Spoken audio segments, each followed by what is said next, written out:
Hola exiliados, bienvenidos una vez más al confesionario. Hoy nos encontramos desde Andrea Hoy. Si usted quiere probar una de las mejores garullas, por supuesto que las puede encontrar en este lugar. Hoy nos encontramos con un tema muy interesante que a mí en lo personal me parece que es uno de los temas que poco se hablan y que justamente por eso los trajimos el día de hoy. No sé si ustedes sabían que existe un día específico para celebrar el placer femenino.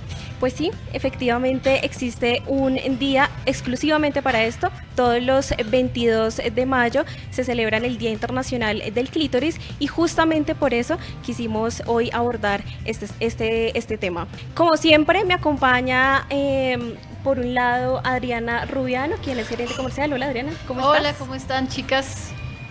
Por otro lado, como siempre también en nuestro programa, Angélica Pachón, ¿cómo vas?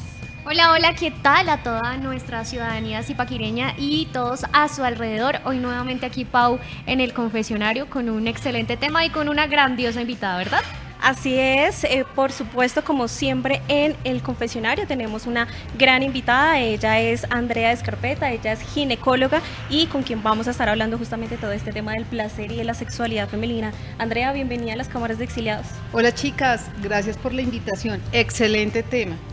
Sí, yo creo que aquí todas tenemos bastantes preguntas alrededor de la sexualidad femenina y yo creo que iniciemos justamente por qué dedicarle un día exclusivamente a esto. O sea, por qué en algún momento pensarse un tema o más bien un día para celebrar la sexualidad y el placer. El placer femenino es importante retomarlo, no solo el placer femenino, sino al nivel del placer del ser humano, porque esto hace que sea parte de la vitalidad, hace parte de las esferas del bienestar del ser humano. Bueno, y es que Andrea, hoy este tema que es tan importante lo hemos desprendido en varias ramas, ¿verdad? Sí, exacto.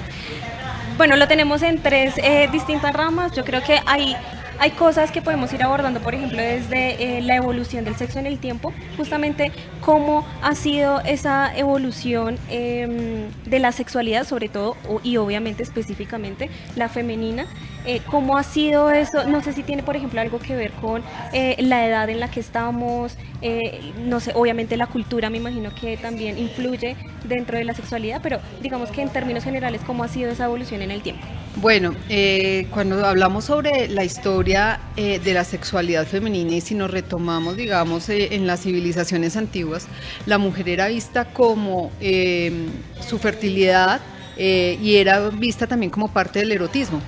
Entonces esto ha venido evolucionando hasta que llegamos, por ejemplo, a Edad Media y donde dijeron, no, la sexualidad prácticamente es pecado, es un tabú, la sexualidad solo va a ser como para embarazarse y empezaron, digamos, con toda la parte de la religiosidad de decir, la mujer virtuosa es aquella mujer que llega pura a su matrimonio y se empezó a hablar de temas como la virginidad, que son temas que han venido trascendiendo en el tiempo, que son temas que impactan psicológicamente, que son temas que son que se han llevado de generación en generación en generación y en ocasiones estos tipos de temas pueden llegar a generar bloqueos, que es ya uno hablando, digamos, con sus pacientes, ya pacientes en la menopausia dice, doctora, yo nunca tuve información sobre eso, porque mi mamá no me hablaba de eso, hablar de sexo era hablar de pecado.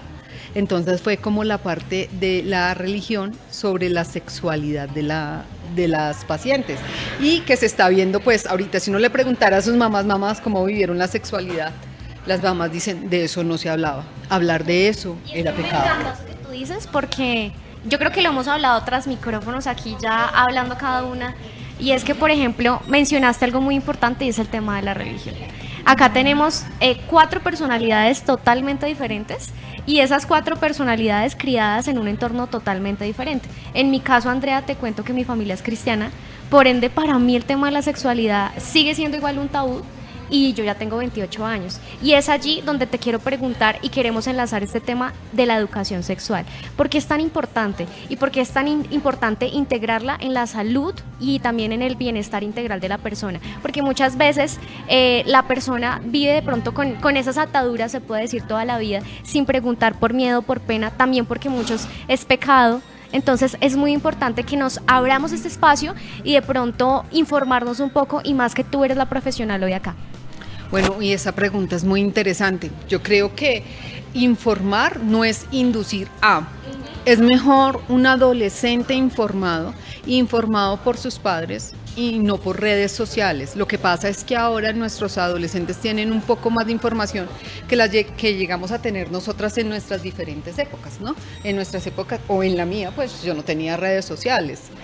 Y uno mira y realmente, yo les digo, cuando una mamá a mí me llega con una consulta con una nena adolescente que se está desarrollando, yo les digo, oye, qué regalo haberme traído esta nena acá, porque es empezar con información desde ese momento tan crucial, como decirle, venga, es normal su menstruación, es normal sangrar, nos va a pasar a todas, es normal que puedas tener cólicos, que tú puedas tener un cambio en el ánimo, tu menstruación te puede llegar a durar entre 21 a 36 días, vas a sangrar, no es ningún pecado, no es que las que sangran son pecadoras, no es que no puedes comer naranja porque la menstruación te huele feo, que puedes tener ciertos cambios en tu flujo y demás, y eso es importante, porque como todo... Generalmente la sexualidad y los jóvenes la ven como a pornografía y demás y ven las actrices porque es lo primero, el primer acceso que tienen a la sexualidad y no, las vaginas son diferentes, las vulvas son diferentes, pueden tener un olor característico, pueden tener flujo, pueden tener algunas secreciones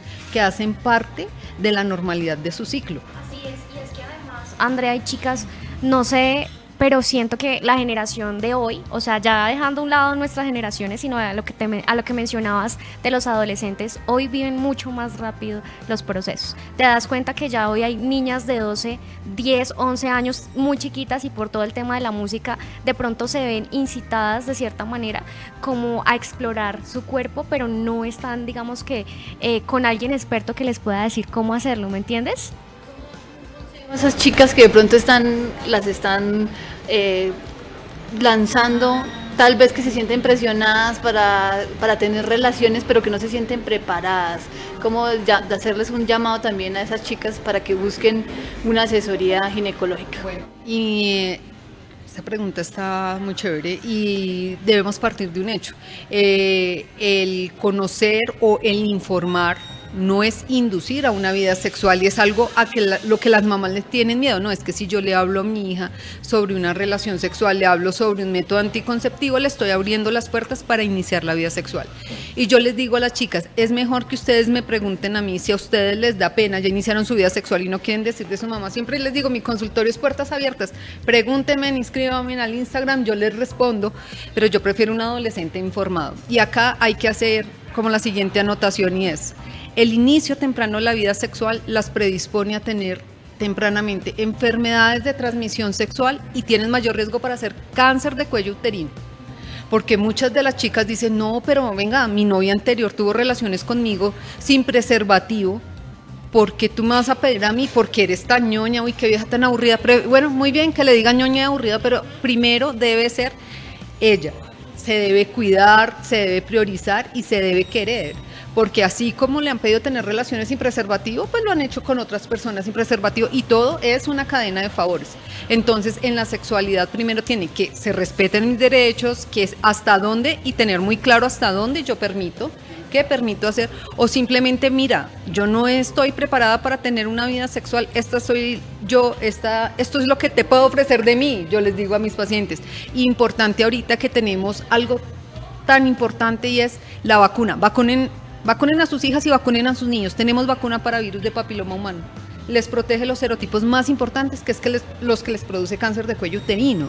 Esta vacuna, perdóname acá, porque me parece importante aclararlo, Sí. lo de la vacuna, ¿hasta qué edad? ¿Quién se pueden vacunar? La pregunta ¿Cómo es buenísima. Como nos gusta a todos, bueno, bonito, barato o gratis, se pueden vacunar desde los 9 años hasta faltando un día para los 18 años, cubierto por el PAI, cubierto en el programa integral de vacunación. Es gratuito para hombres y para mujeres. Ejemplo, alguna nena, 25 años, doctora, yo no he iniciado vida sexual, mi mamá no me quiso vacunar porque cree que vacunarme es abrirme en una realidad de la vida sexual.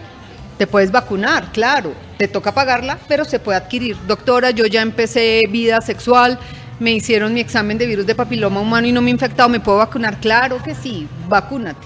Los hombres, ¿me puedo vacunar? Por supuesto, claro que nos podemos vacunar. No, y yo creo que también, o sea, has tocado muchos temas que digamos que hacen parte de esa información que creo que es importante para esas edades, esas adolescencias y esos inicios que justamente son parte como de esa hormonalidad y de ese proceso que es completamente normal, pero a mí me gustaría también empezar a iniciar a descentralizar un poco la conversación, no solo como a las mujeres hetero, ¿sí?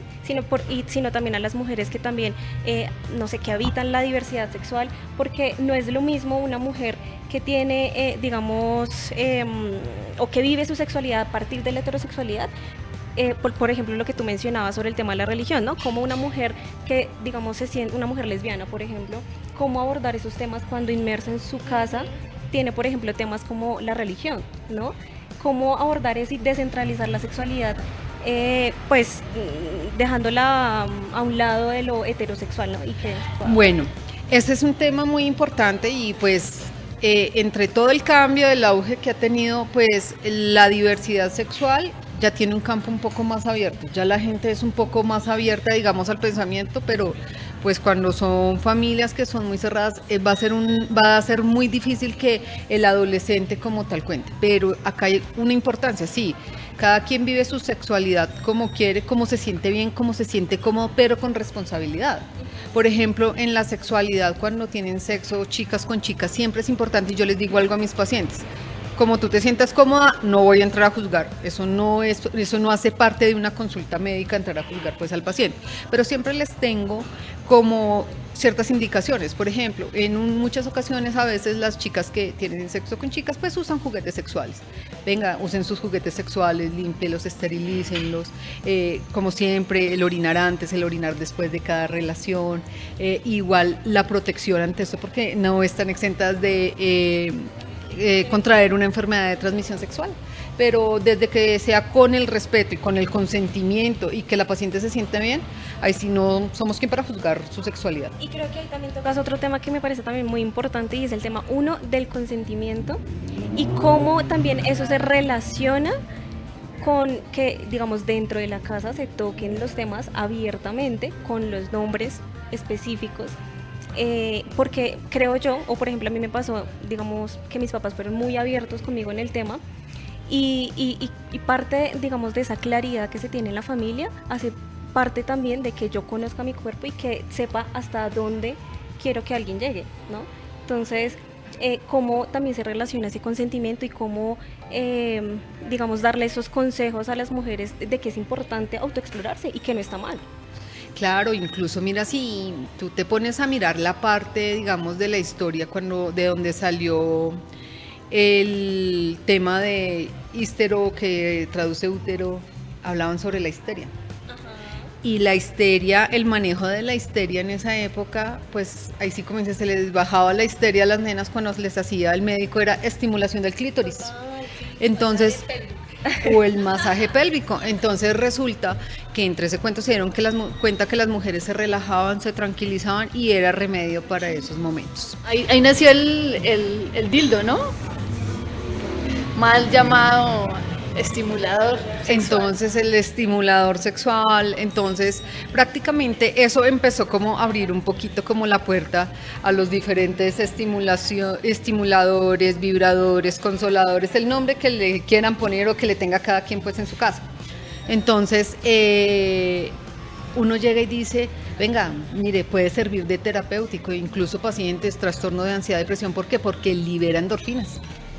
Entonces hasta se sienten tranquilos y cuando empezamos hablando y decíamos, venga, es que eso hace parte de la esfera vital del ser humano, pues si están tranquilos, están estresados, se relaja, baja el cortisol, se sienten mejor, sus hormonas andan bien. Pero este es un tema que se maneja muy en la actualidad, ¿no? Pero cómo manejar, por ejemplo, nuestras mamás, nuestras abuelas, que el placer femenino era mal visto, y cómo decirle, por ejemplo, a ellas, oiga, sí está bien que ustedes sientan, sí está bien, o digamos, cómo decirles o cambiarles el chip, porque ellas nunca tuvieron, por ejemplo, un orgasmo, o no saben qué es un orgasmo, cómo llegar al orgasmo. Bueno, este tema es muy importante y entre los propósitos que yo hago en mi consulta es cada vez tenemos que enseñarle a las mujeres porque todo ha sido una tradición oral. ¿Qué sabían muchas veces o qué sabían nuestras mamás de la menstruación? La menstruación llega cada 28 días. Si a ti no te llega la menstruación, estás embarazada, si iniciaste vida sexual y no pueden ir a porras a abrirse de piernas porque se pierde la virginidad. Entonces uno dice, venga, hay cosas que cambiar y nuestras abuelas, aunque son muy sabias, el conocimiento estaba muy reducido y realmente la sexualidad podría estar llevada a el embarazarse, a la reproducción. Yo reviso por ejemplo, yo reviso muchas señoras ya mayores y en menopausia y uno les dice, a ti te han dicho que en la menopausia es importante mantener tu vagina hidratada para que no te den infecciones o para que no tengas tanto dolor en tus relaciones, porque aquí hago un paréntesis, los esposos creen que la sexualidad de la mujer es siempre igual. No, va cambiando a medida que va cambiando su ciclo. Y no solo está dada por las hormonas, está dada por cómo se siente, está estresada, tiene mucho trabajo, facturó, llegó a su casa y todo eso empieza a haber un agotamiento en la cual empieza a bajar la libido simplemente y así esté bien y no es que no lo quieran, pero las pobres abuelas que decían nada, ellas cuidaban los chinos, mantenían la casa, el almuerzo y cuando su esposo quisiera, así ellas no quisieran. Entonces, parte de decirles, por ejemplo, cuando llega una abuelita, no, doctor, es que a mí me da pena hablar de esos temas. Digo, no, tranquila, con toda confianza, eres mujer y tienes todo el derecho a saber y tienes que cuidar tu vagina como cuidas tu piel. Entonces, o hay algunas abuelitas que me dicen, mire, doctora, está mal, mi esposo se murió, pero a mí me dan ganas de tener relaciones, eso está mal. Le digo, ¿y por qué estás mal? Estás viva. ¿Y yo cómo hago? Pero es que yo no quiero tener novio. No, pues puedes comprar un consultorio. ¿Qué es eso? Entonces uno les explica, dice, esto existe, pero a mí me da pena. ¿Yo dónde puedo comprar algo de eso? Entonces tú te vas a poner a juzgar a la abuela. No, tú no juzgas a la abuela, tú le dices... Qué bueno que hablas de todos estos temas porque yo creo realmente que a veces nosotras, así tengamos el pensamiento libre, entre comillas, yo creo que también siempre a nosotras mismas como que nos ponemos ese tabú. Y algo muy importante que también te quería preguntar, porque yo creo que hemos ido desbordando la conversación en varios temas, ¿no? Yo, Angélica, nuevamente, que así que les cuento, yo supe que era hacerme una citología hasta los 27 años. Entonces, también la importancia de saber por qué es importante una citología y que tenemos que hacernos una citología, porque muchas veces las mujeres como que no vamos más allá, ¿me entiendes? Sino que de pronto nos quedamos con lo que nos dicen, pero no investigamos, de pronto no nos asesoramos o por pena no nos acercamos a un profesional, como en este caso lo serías tú, para tener esa confianza. Y más que hoy también estamos viendo estas nuevas generaciones que lo íbamos hablando y de pronto ellos están informados lastimosamente por las redes sociales y allí pues digamos que la información mucha es desinformación y sí me gustaría que con lo que te pregunto, porque es importante también, porque enlaza todo esto y en cuanto a nuestra salud. Sí, súper importante. Resulta que antes se hablaba que la citología se tomaba 1 año después de haber iniciado la vida sexual.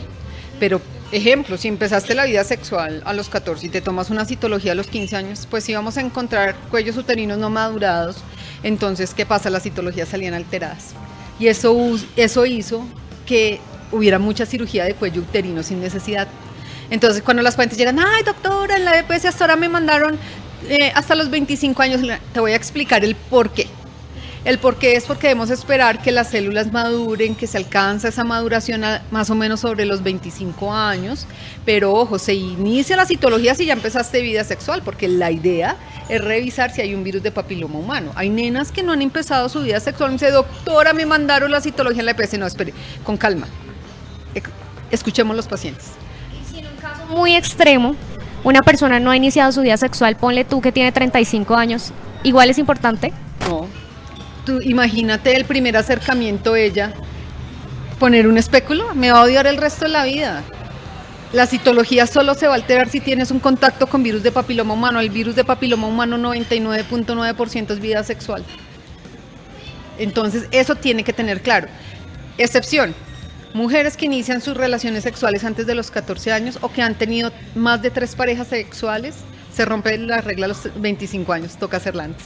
Importantísimo. Este dato me parece importantísimo porque de pronto hay una desinformación ahí, ¿me entiendes? Yo también lo viví y siento que eso es muy importante para las personas que nos están viendo. Y también hay que tener en cuenta una cosa, para que la citología esté alterada tiene que haber infección por virus de papiloma humano. Entonces, hay una prueba superior a la citología que detecta de un 95% o más y se llama la tipificación del virus del papiloma humano, y esto es un motivo de consulta. Las pacientes dicen, doctora, me mandaron esta tal prueba al BPH y no me mandaron la citología. Yo les digo, calma, que no cunda el pánico. ¿Por qué?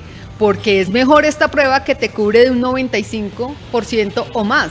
La citología tiene un cubrimiento entre un 65 y un 70%. Pero en sus EPS esta solo la mandan desde los 30 años. Bueno, y la persona ya se hizo la citología. ¿Cada cuánto es recomendable que esa persona vuelva y se la haga? Pues depende del resultado. Si es un resultado normal, hasta cada 2 años se la puede estar realizando. Pero si ella dice no, ella es más pro, dice no, doctora, hazme lo último que salió, le hago una prueba de virus de papiloma humano y le salió negativa hasta dentro de 5 años. Pero ojo, no es que cada 5 años van al ginecólogo. Acá nosotras tenemos que abordar una conducta, es el autocuidado. Y parte del autocuidado hace volver nuestra energía femenina, así como vamos, nos hacemos el cabello, las uñas y todo, la parte genital y la salud femenina requiere un cuidado especial, aunque sea una vez al año, aunque sea díganle a su ginecóloga, oiga, enséñeme a revisarme los senos, que el día que encuentren algo alterado, consultan rápidamente. Sí, volvemos al mismo tema, ¿no? De la autoexploración, ¿no? De lo importante que es conocer justamente todo el cuerpo, e inclusive creo yo también que es muy importante conocer esos cambios, o sea, conocer todos los cambios que podemos tener durante el mes, ¿no? Cómo me siento yo antes de estar premenstrual, cómo me siento cuando estoy ya menstruando, cuando estoy ovulando. Creo que eso también, parte de eso es conocer también que algo puede estar mal en el cuerpo, por ejemplo, ¿no? Claro, eso que tú dices es súper importante. Es más fácil de guiar y ver para las mujeres que no están consumiendo hormonas, porque cuando tú tienes un método anticonceptivo, pues me estoy inventando, un anticonceptivo oral, unas pastas, el ciclo tiende a volverse muy lineal, él pierde esos picos que podemos estar haciendo con nuestra ovulación. Incluso a veces cuando hay pacientes que tienen síndrome premenstrual, que es un cambio emocional, que la nena dice no me hables, no me mires, estoy deprimida, me duelen los senos, no atracones de comida y todo. Parte de eso a veces también una parte del manejo puede ser con el anticonceptivo oral porque baja un poco la hormonalidad. Claro, pero no a todos les funciona. No, es que ahí sí, cada paciente es independiente, como hay pacientes que me dicen, doctora, a mí no me muestres una hormona, ok, bueno, lo podemos manejar con algo de homeopatía, con medicina integrativa, yoga, meditación, ejercicio, abanico de posibilidades, pero eso que tú dices, y yo les digo a mis pacientes, si ustedes no están con vida sexual, quédense un rato sin anticonceptivos y conózcanse cómo ovulan, conózcanse si duele, conozca cómo menstrua, conozca sus síntomas, dése cuenta, por ejemplo, que en su ovulación usted dice, mira al espejo y dice, hey, qué bonita estás, la piel divina, tersa, y pueden presentar incluso hasta una secreción, una clara de huevo. Eso es importante que se lo digan y que lo conozcan las adolescentes. Y yo les digo, y cuando se vean eso, si usted no está planificando su novio al sofá, querida, porque sí, aumenta la fertilidad y las ganas de tener relaciones, es mayor la posibilidad de quedar en gestación. Ajá. Ahora bien, premenstrual, las chicas pueden tener un flujito clarito, como una clarita, a veces pueden sentir hasta un poco de piquiña y desaparece con la menstruación. Es importante esas secreciones, bien. Premenstrual, tú dices, no me digan nada, estoy que lloro, estoy sensible, me duelen los senos, me dio insomnio 3 días antes. Claro, eso pasa. Sí, eso pasa porque el ciclo sube, baja, sube, baja. Pero y entonces, ¿qué decirle a las parejas, por ejemplo, que dicen que somos histéricas y que estamos con esas hormonas alborotadas? ¿Cómo calmar esos Uy, qué picos? pregunta tan buena. Toca decirle, amor, comprende mi hormonalidad. Pero es que eso hace parte del que acostumbraron a que todas tenemos que estar bien todo el tiempo. No, nosotras somos cíclicas, nosotras cambiamos. Podemos decir, pero tú hoy estás bien y mañana no, pero qué mal que le dice, no, ya sabes que me va a llegar la menstruación, bríndame amor, consiénteme, tráeme la bolsita de agua caliente, dame chocolate, dame comida, merezco afecto. Además que no sé, bueno, por ejemplo, en mi caso, yo recuerdo mucho que hace como unos 2-3 años me descubrieron que tenía el tema de los ovarios poliquísticos y que eso me hacía mucho más hormonal. Entonces, yo quisiera saber qué pasa, o sea, ¿eso es real? Porque siempre he quedado como con eso ahí, bueno, ¿qué pasa cuando las personas, o las mujeres entre comillas, tenemos los ovarios poliquísticos? Y que yo creo que hay mitos, ¿no? O sea, no, digamos que entre lo que yo investigué, no sé si eso está directamente ligado, pero no sé hasta qué punto también influye los métodos anticonceptivos en eso. ¿En qué te dé ovario poliquístico? Sí, o en otros, digamos, en otros ¿Qué pasa ahí, sí? trastornos. Bueno, ahí hormonales. serían dos cosas diferentes. Lo que pasa es que, ¿qué es primero? Todo empieza, el ovario poliquístico, la enfermedad endocrina más frecuente de la mujer. Y pueden tener dos espectros. Puedes tener el espectro de la mujer que se alimenta mal, que tiene un consumo alto de azúcar, alto de harina, estrés, no hacen ejercicio. Entonces empieza el ciclo y empieza la bola. Tú comes mucho azúcar, se eleva la insulina. El ovario es una glándula que tiene receptor para insulina. Todo lo que toque la insulina crece. ¿Por qué? Porque tiene factor de crecimiento. Haz de cuenta que el ovario es un huevo, tiene yema y tiene clara. Tú en la yema produces una hormona y en la clara otra. A medida que el ovario es más grande, entonces, ¿qué va a pasar? Ovario poliquístico, ¿con qué lo relacionas? Con vello facial, caída de pelo, ves las entradas, pelo grasoso, bigotito, mancha en axilas, mancha en cuello. Entonces, ¿qué pasa? A medida que es más grande el ovario, pues vas a producir más hormona. Entonces, tu hormonalidad es diferente. Pero ojo, tú dices, pero me llegó el ovario, tengo ovario poliquístico y yo no menstruo. Ojo. ¿Por qué no estás menstruando? Porque se está inhibiendo tus picos hormonales. Yo siempre les explico a mis pacientes, hagan de cuenta que su ovario es un huevito y el ovario hace un proceso que se llama selección. No es tan selectivo como las mujeres para escoger pareja, pero él dice, voy a escoger el mejor óvulo y él empieza a formar una ampolla, ella va creciendo y esa ampolla se rompe entre el proceso ovulatorio que va entre el día 10 a 18. Cuando eso ocurre, hay una capita interna del útero que se llama el endometrio. Haz de cuenta que el útero es una pera.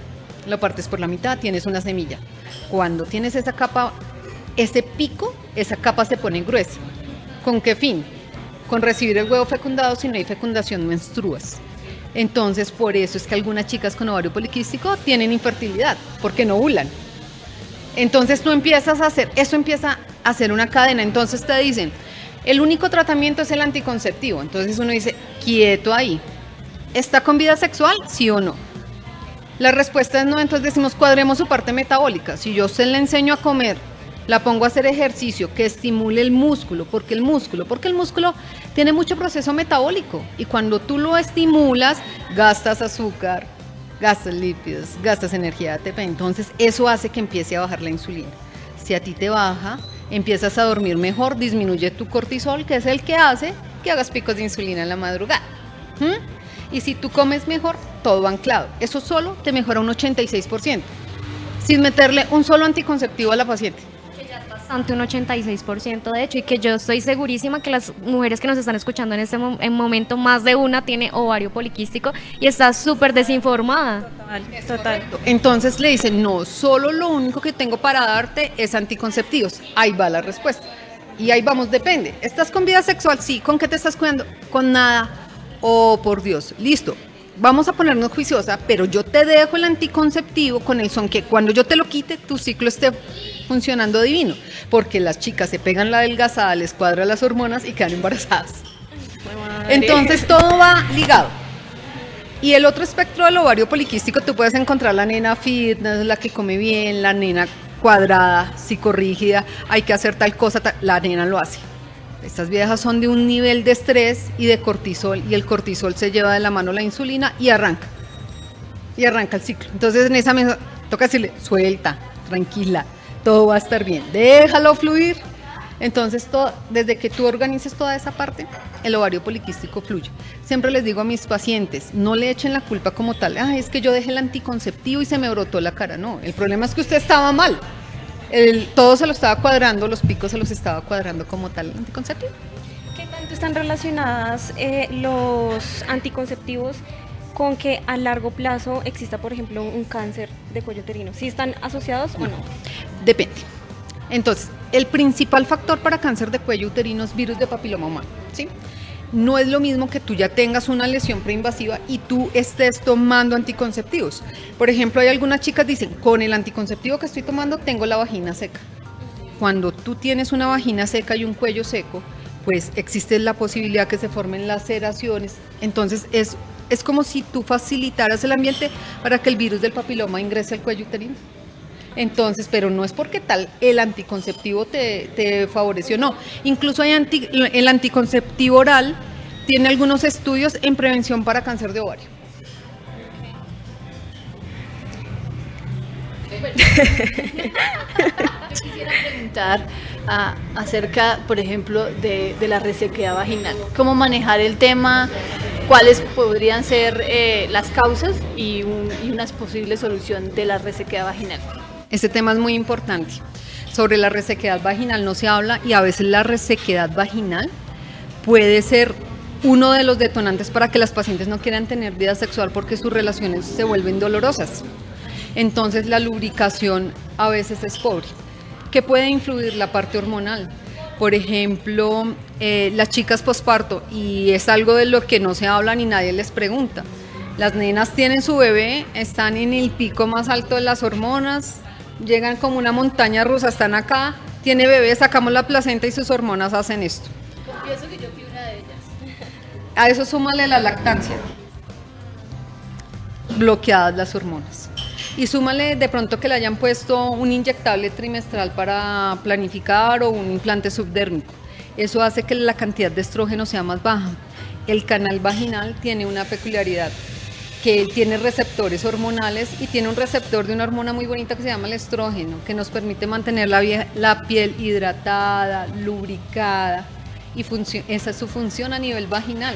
Pero resulta que cuando tú entras, pues están en el posparto, que tienes todas las hormonas así, basales, en cero, la pobre nena trasnochada, con esas hormonas bajas. Yo quiero llorar todo el tiempo, nadie le pregunta cómo está, trasnochando cada rato, y va a tener relaciones, se vuelven dolorosísimas, porque su vagina está reseca. En estas chicas, ¿cómo hay que orientarlas? Número uno, en el momento que ella se sienta cómoda para empezar su vida sexual, y eso es un mensaje para los hombres. Por favor, comprendan a su esposa. No es fácil estar criando, poniéndole atención a un recién nacido, dando lactancia, estando acá con el opinómetro prendido porque todo el mundo le dice, oiga, cójalo así, láctelo así, lo está haciendo mal. No, la pobre nena está en su proceso de aprendizaje, está lidiando con sus hormonas bloqueadas por lactancia, bloqueadas por planificación, no duerme, todo ese ciclo hormonal, y le van a decir, pero es que tú ya no me quieres. Ah, el bebé llorando al lado. ¿Por qué cambiaste? ¿Por ¿Por qué qué ya cambiaste? Porque ya no Porque eres ya la no- misma?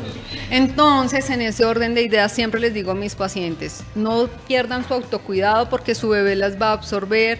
Las pobres nenas pensando con quién lo voy a dejar, tengo que volver a arrancar a trabajar, y arranca. Entonces la pobre vieja, estrés del trabajo, el desplazamiento, la casa, el niño, complacer a su esposo, eso se vuelve en un detonante que las nenas dicen, no quiero. Lo que quieren es que Lo las menos que toquen. quiero es tener relaciones No, sexuales. no quiero, eso no. Entonces, siempre yo les digo a mis pacientes, cuando ustedes se sientan cómodas, no se confíen de la lactancia porque pueden ver que en algunos casos los tíos se llevan 9 meses. Como algunas nenas les sirven y son muy observadoras de su ciclo, súper bien.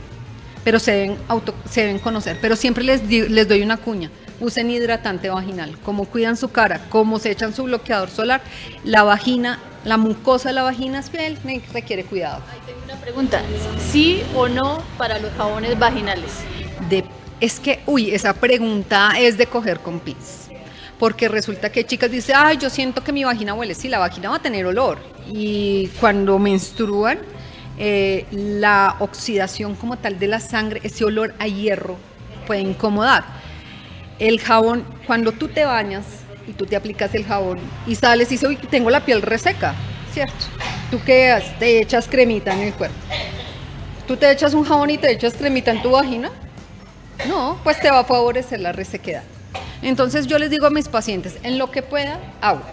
Pero también existen ahora como soluciones limpiadoras con bardana y demás, existen algunos productos en el mercado que no son tan agresivos. Yo les digo, hay pacientes que dicen, doctora, no me quites el jabón, me siento mal, me siento sucia. Le digo, bueno, vamos a hacer un negocio. Le dejo echar su jabón, pero se hidrata luego su vagina, para que no empiece a sentir ese síntoma de sequedad, porque la sequedad, y te hago este paréntesis, se relaciona estrechamente con picazón. Entonces las pacientes dicen, me pica la vagina, tengo hongos, voy a la droguería, ¿qué me das que me pica? Óvulos.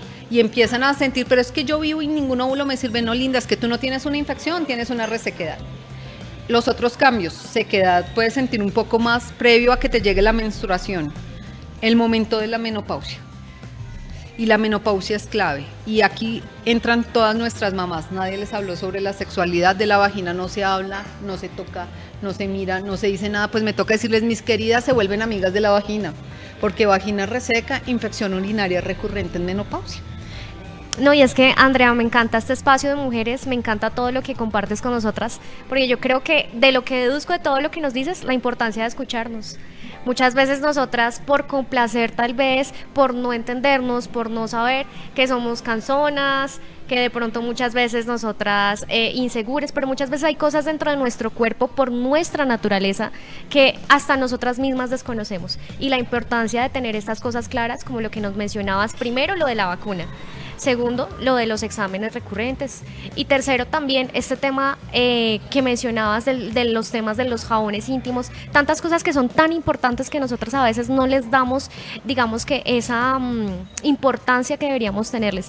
Y sí me llevo, y yo creo que a todas las mujeres, la importancia de escucharnos, de hablarlo, de romper esos tabús que tenemos con nosotras mismas también y autocuidarnos, porque tenemos que pensar es en nosotras. Muchas veces la mujer generalmente es un poco, perdón la expresión, pero un poco más sumisa, y este tema como enlaza tantos temas, que es el tema de la sexualidad, el tema de que nosotras también conozcamos nuestro cuerpo. Entonces es importante que ya, ahora sí, empoderadas, pensemos es en nosotras, en nuestro cuidado, la importancia de que estemos bien, de sentirnos bien, de escucharnos.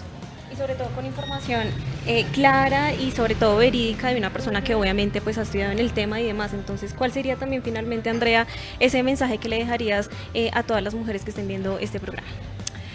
Yo les diría que es importante el autocuidado. Nunca se pierdan como mujeres, reconozcan su ciclo. Cuando tengan la oportunidad de estar sin hormonas, evalúense cómo me llega, estoy menstruando bien, mi menstruación es dolorosa, cuando menstruo es una cantidad abundante, no normalicen los sangrados abundantes, consulten, tengan en cuenta que yo siempre les he dicho, y es una frase que me caracteriza con las pacientes, la menstruación es el quinto signo vital. Como tú menstruas, tú sabes cómo estás comiendo, cómo estás durmiendo, cómo estás haciendo ejercicio, cómo está tu parte emocional y cómo está tu parte hormonal. Si la menstruación empieza a fallar, hagan una pausa en el camino y empiecen a revisar estas 5 esferas. Si ustedes dicen algo que no está bien, ajústela. Por ejemplo, cuando uno estaba en la universidad, estaba en parciales, la siguiente menstruación era dolorosa. Era una menstruación que uno decía, ay, Señor, llévame contigo, porque eso hace también que el umbral del dolor, la parte mejor dicho, todo va así enlazado. Y siempre les digo a mis pacientes observadoras de su menstruación, ay, doctora, que me salió un flujo claro por la vagina, felicidades, ese ciclo está divino. Yo les digo a mis pacientes, ovular es normal, ovular es sano, menstruar es normal. Ojo, algunas chicas por condiciones médicas o demás nos toca usar algunas cosas, algunos métodos en los cuales tenemos que trancar, pero es diferente, que eso nos daría para otros temas de conversación. Pero llévense en su tintero que la salud menstrual, la salud sexual, se tiene que hablar, se tiene que normalizar, expliquémosle a nuestras hijas. Y también una invitación, como ya somos un poco acá de mujeres ya maduras, y si ya conocen, pues explíquenles a sus mamás. También les podemos enseñar a las mamás y decirles normal, mamá, estás cruzando por tu menopausia y tienes estos síntomas, que no te digan vieja menopáusica, tienes que envejecer bien, tranquila. Yo les digo, envejezcan con calidad. ¿Qué es envejecer con calidad? Que se rían y que no tengan escapes de orina, que vayan al médico solo por promoción y prevención y que puedan caminar en el aeropuerto a paso largo. Es decir, hagan ejercicio y manténganse vitales. Entonces, también démosle esta prioridad, enseñémosle a las mamás, enseñémosle a las abuelas si tienen niñas y eduquemos a nuestras niñas. Autoeduquémonos, enseñémonos, comportamos. Finalmente, ¿qué recomendación le haría su merced a los hombres para que encuentren el clítoris de sus mujeres y les den muchísimo placer? Bueno, importante, todo conversado. Consensuado, porque van a llegar a meter la mano, pues ¿qué les van a decir? Oiga, ¿usted para dónde va? Pues en la primera cita no. La sexualidad siempre tiene que ser, y hay mujeres que dicen, no me toques, para mí, como por ejemplo hay mujeres que no solo encuentran el placer en el clítoris, lo pueden sentir en el cuello, pueden sentir placer cuando les tocan otras partes de su cuello. Entonces siempre es un proceso de pareja, de que se conozcan, de que se exploren, de que tu pareja te diga, oye amor, me gusta ahí, no me gusta ahí, quieto ahí, eso ajá, quieto por ahí tampoco. Entonces es un proceso de conocerse como pareja y de decir, esto me gusta, esto no me gusta, hasta aquí creería que sería. Bueno, muchísimas gracias Andrea, muchas gracias por toda esta información que yo creo que para todas es supremamente importante. Chicas, ustedes también, ¿cuál sería ese mensaje que le dejarían hoy a todas las mujeres que están viendo este programa? Bueno, yo creo que la importancia de, primero, de autoconocernos. Yo creo que muchas, tal vez como yo, han vivido toda la vida bajo la desinformación. Y es importante que nosotras primero nos conozcamos para de pronto cuando ya se inicie esa vida, uno tener un poco más de claridad en muchas cosas. También en acudir a un profesional, eso me parece muy importante. Y tener la confianza de hablar con nuestros familiares y de normalizar el tema de que la mujer tiene cambios de ánimo, tiene cambios hormonales y que es importante que nosotros no nos silenciemos a nosotras mismas. Así es, Andrea, finalmente tú, ¿cuál sería ese mensaje que le dejarías? Yo creería que un saludo a todas las mujeres y a esas chicas que de pronto no saben cómo manejar el tema de la sexualidad, buscar ayuda, de pronto también si tienen bloqueos emocionales, buscar un psicólogo, porque también el tema del no llegar al orgasmo puede ser también algo psicológico, y buscar una ginecóloga o ginecólogo que les ayude en ese proceso. Así es, chicas, bueno, yo creo que podemos resumir todo en que definitivamente la mejor información es con las personas especializadas en el tema, así que Andrea, pues de nuevo muchas gracias por aceptarnos esta invitación. Y bueno, nada, los esperamos por supuesto en el próximo programa de El Confesionario. ¿Quieren saber un poco más sobre su sexualidad? Los espero en mi consultorio. Queda en el Centro Empresarial San Rafael. Me pueden seguir en Instagram, en mis redes sociales. Y pues, como digo, atención médica humanizada de mujer a mujer. Nada más para comprenderlas, entenderlas y escucharlas. En esta ¿Cómo profesión. apareces en Instagram para que lo tengan ahí en cuenta? DRA.Andrea Scarpeta. ¿Y tienes un punto físico o solamente a través de redes? Tengo consultorio. Consultorio. Tengo consultorio acá en Zipaquirá, Centro Empresarial San Rafael. Listo, chicas, Consultorio pues ahí ya 110. saben, para que vayan y consulten a Andrea.